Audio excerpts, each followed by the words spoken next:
在地消息来关心的是，有民众呢是发现伫新竹市的天府路这段呢，原底是会当停车的白线，最近煞互人甲猜做是红的。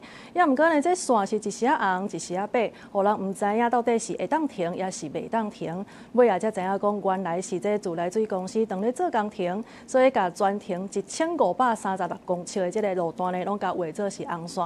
也毋过嘛，因为伫咧画线的时阵呢，有部分的车主是无甲这车刷互走，所以无法度全部拢甲画。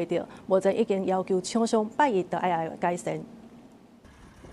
一捆啊红线，一捆啊白线，民众发现新竹市天府路路边本来白线拢改成红线，不过有的所在阁无画红线，互袂少驾驶看甲雾煞煞，到底是会袂当停车无？当然是会误导啦，只是这个可能也是他们自己要改进一下。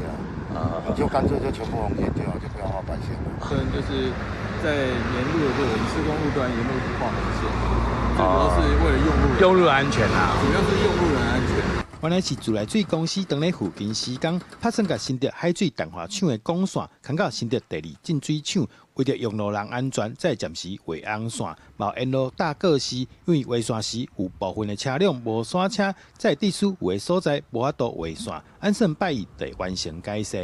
一段时间就是天府路那边会先画设红线。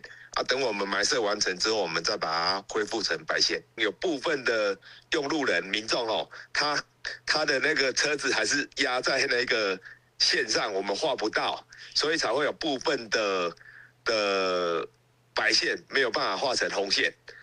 那我们今天都会改善完成。自来水公司指出，因为中间拄着旧历过年禁止施工，天府路这段工程会伫明年3月完成。期间嘛会派人伫现场指挥交通，提醒民众经过这路段要注意安全。记者杜君豪，新竹报道。